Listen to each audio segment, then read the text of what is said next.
Setelah pulang kerja, aku hangout sama beberapa workmatesku dan ngobrol ngalur ngidul sampai malam.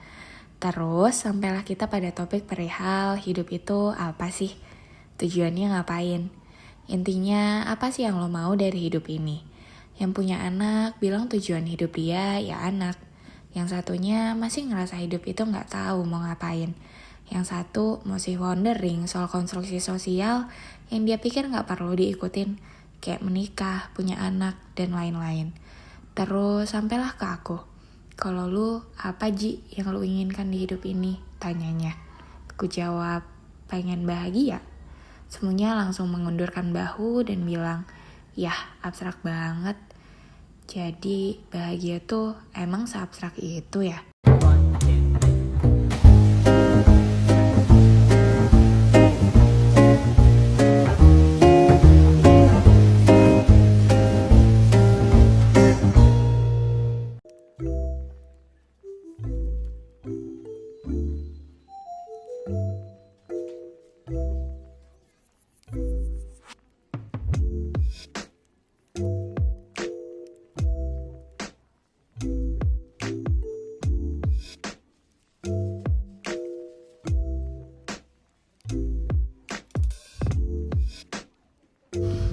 Sebagai sarjana psikologi dan merasa harus bertanggung jawab sedikit dengan title tersebut, baiknya aku buka dengan beberapa teori kebahagiaan yang ada.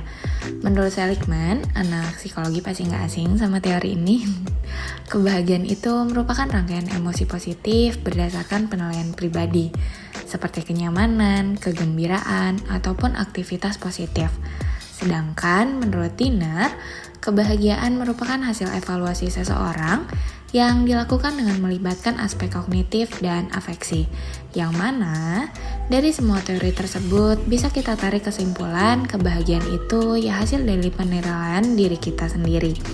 Kitalah yang menetapkan apakah diri kita bahagia atau tidak berdasarkan hal yang kita alami.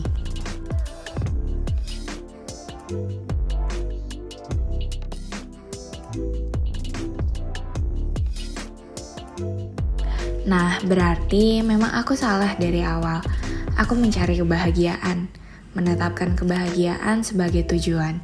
Padahal sejatinya kebahagiaan itu ya diciptakan. Kebahagiaan bisa diusahakan dan diadakan oleh diri kita sendiri. Aku jadi ingat di vlog sebelumnya tentang hidup, aku pernah bilang kalau kebahagiaan itu bisa didapat dari hal yang sederhana. Kayak Indomie kari di tengah hujan, atau nggak nunggu busway kelamaan. Ternyata ya semua hal itu masih buat aku bahagia. Aku selalu happy kalau hujan. Aku juga sekarang happy banget kalau masak lengkap untuk makan siangku sendiri pas weekend. Atau berkurangnya tumpukan baju di keranjang laundryku. Walaupun memang gak bisa dipungkiri, aku juga masih terpaku sama hal-hal besar yang aku jadikan patokan kebahagiaanku. Cuman memang kunci kita bisa terus bahagia dengan keadaan saat ini yaitu bersyukur. Memaknai segala yang kita punya dengan penuh kesadaran, bikin hati kita ngerasa penuh dan hangat. Walaupun nemu momen dimana semuanya belum cukup, dan tada, Tuhan menyediakan harapan dengan cara berdoa. Dengan bersyukur, kita bisa meaningful dengan keadaan saat ini. Dan berdoa jugalah yang melanggengkan harapan agar terus capai apa yang terbaik dan lebih baik. Kalau ditanya, apa sih yang dikejar untuk bahagia? Ya, aku nggak bohong sih. Masih hal-hal berbau material yang realistisnya aku rasa itu memang buat aku bahagia. Ketika kita nggak punya kekhawatiran akan finansial, bisa akses apapun dengan mudah, ngembangin passion yang mana of course itu butuh uang, punya banyak hobi, bahagiain orang tua, berbagi ke sekitar, dan banyak lagi. Tapi aku nggak bohong juga sih, setiap masanya, bahkan setiap harinya ada hal terkait kebahagiaan yang nggak bisa diusahakan. Misalnya dapetin true love gitu.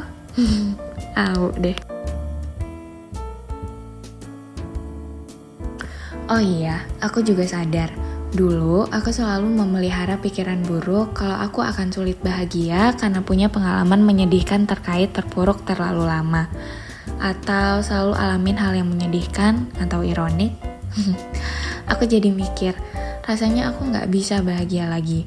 Rasanya kebahagiaan itu beneran asing, bukan lagi abstrak, tapi sesuatu yang rasanya aneh didengar oleh telingaku sendiri. Aku gak tahu bisa atau enggak, karena memikirkannya aja bikin aku sedih lagi. Karena ngerasa gak akan bahagia. Aduh, aneh banget ya. Pikiran tuh emang suka nyiksa diri sendiri. Tapi itu katanya memang nature-nya kita as human. Jadi memang seringkali kita cenderung ngerasa gak bisa bahagia lagi atau ngerasa bersalah untuk bahagia saat ini karena ada luka di waktu lalu.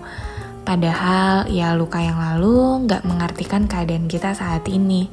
Ya kalau sekarang bahagia, ya artinya bahagia.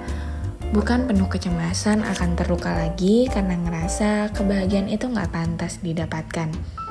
Tapi hal itu terjadi memang karena otak kita punya sistem untuk menyimpan kenangan buruk agar kita lebih bisa nyiapin diri jika hal buruk itu terulang atau kita jadi lebih waspada dan bisa defense dari hal gak enak itu.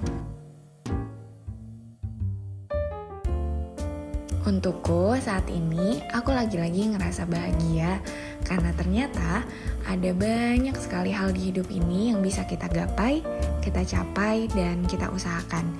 Setelah bersedih dan terluka hebat, aku bounce back dengan kesadaran bahagia itu sumbernya banyak banget. Mungkin karena itu orang bilang bahagia abstrak, karena bisa didapetin dari mana aja, dari hal apapun. Dan untungnya bisa kita nilai menurut penilaian kita sendiri. Hal itu membahagiakan atau tidak. Mungkin bagiku bisa reach target 5.000 langkah dalam sehari adalah hal yang bikin aku happy. Tapi bagi yang lain itu beban atau terlalu melelahkan. Bener ya ternyata bahagia itu abstrak.